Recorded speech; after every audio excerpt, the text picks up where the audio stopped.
Rob got excited at the shop. They're not all for me. What, 4 cream eggs? Because they were 4 for £1. That's a great deal.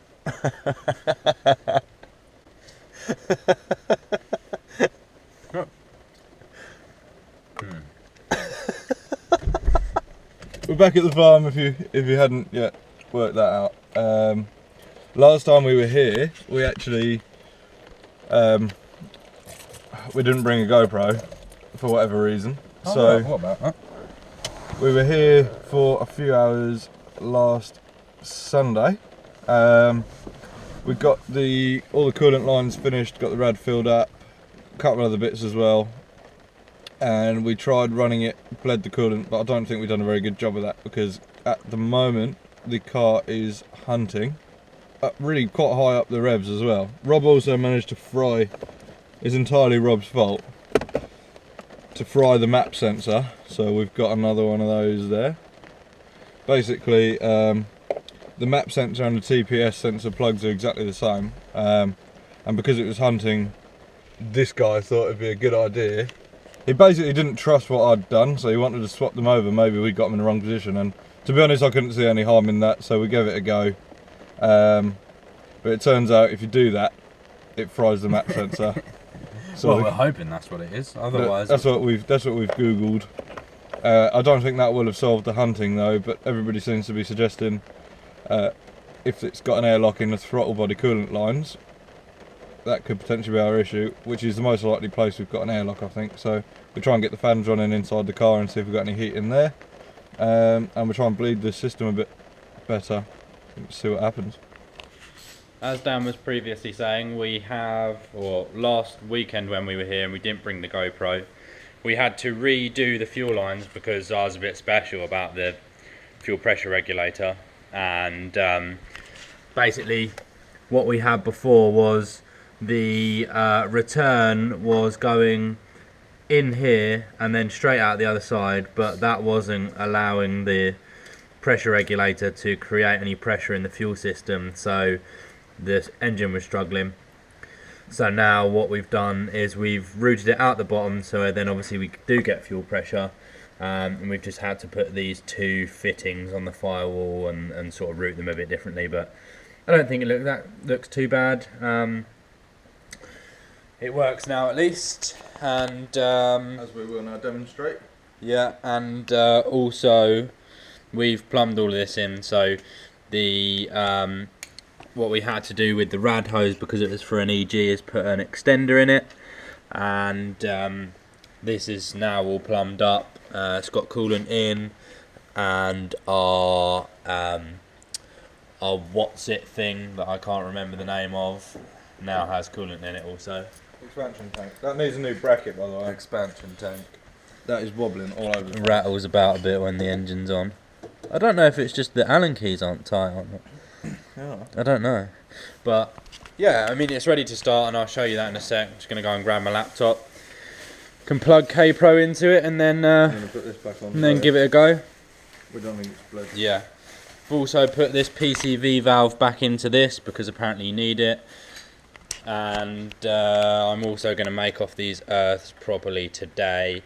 Nicked a cool little bracket off the back of the D14 to house the clutch line and the throttle cable, and also we've got a clutch fluid reservoir from some sort of bike off eBay, came from Hong Kong and came in like a week actually, so that was pretty cool.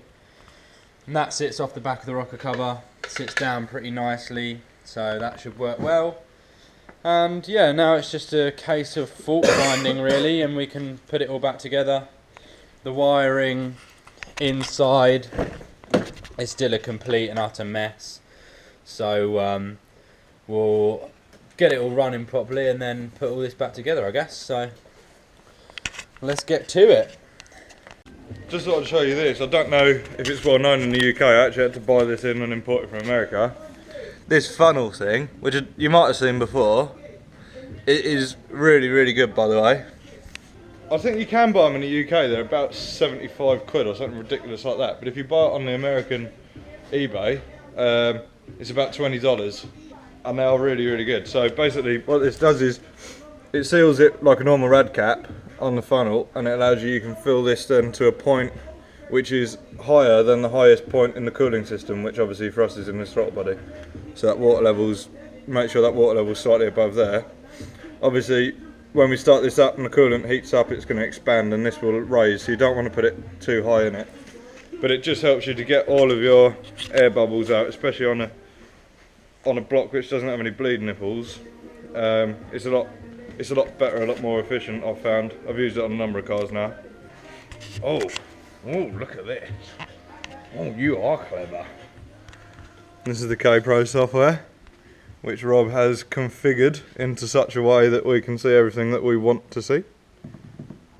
We're just going to open up the big doors because last time we didn't do that, and when the map sensor was fried it got quite smoky and our eyes were stinging and our lungs were hurting by the time we got home, so we're going to open this up before we start it up. Okay, we think we're ready. Hopefully we don't have to jump this, so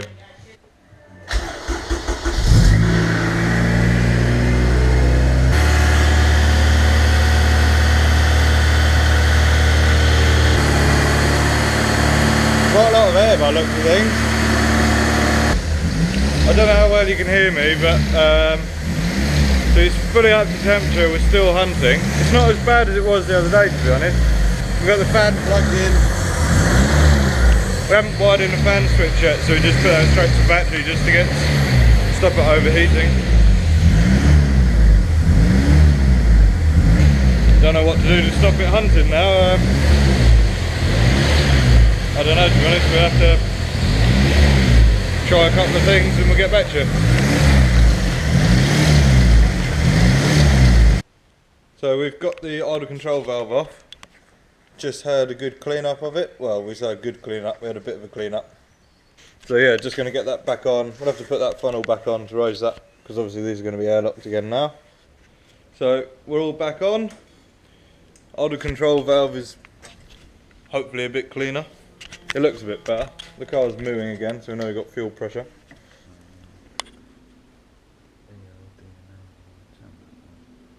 Rob's just reading stuff, but he doesn't actually know what any of it means.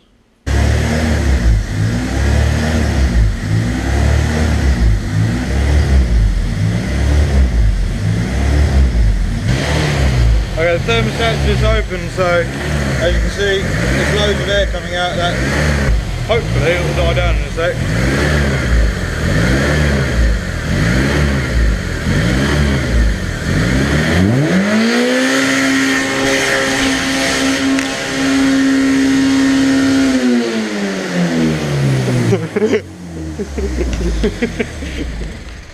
I shouldn't have done that. You scared the shit out of me, you fucking ran away. I didn't run away, you fucking ran away. What the fuck? The throttle cable slipped off its fucking what's it? And the throttle's wide open. Ooh. Need to loosen that off a bit then. Rob saved the day because I'm a fucking idiot and ran away. But he pushed me away, so I blame him.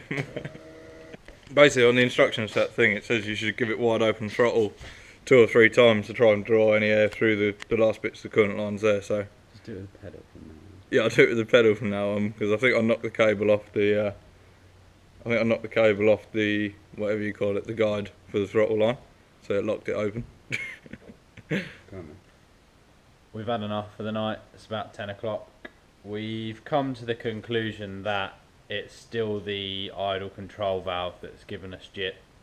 When we managed to fully bleed the system and the car, well, after Dan nearly managed to explode it, started idling at about 1700 RPM, and then we took the intake off and actually covered the idle control valve port in the throttle body, and then it idled perfectly at 750 RPM, so we think that's not properly closing, and that's what's stopping us from getting a smooth idle. So we're going to borrow hopefully another idle control valve off a mate for Sunday when we're back down here, and hopefully we'll get that plumbed back in, bled again, and then hopefully we'll have a smooth idle and we can move on to something else. But other than that, I think it's faultless. Not faultless because we haven't really tested anything else, but we just wanted to make sure that it runs smoothly, and I think that all that's stopping that is that idle control valve at the moment. So once that's sorted, we should be laughing, and we can really start putting it sort of back together. I know I've said that a million times already, but I think we can. I think we can start wrapping the looms and that stuff. So yeah, not far away now. So see you again on Sunday.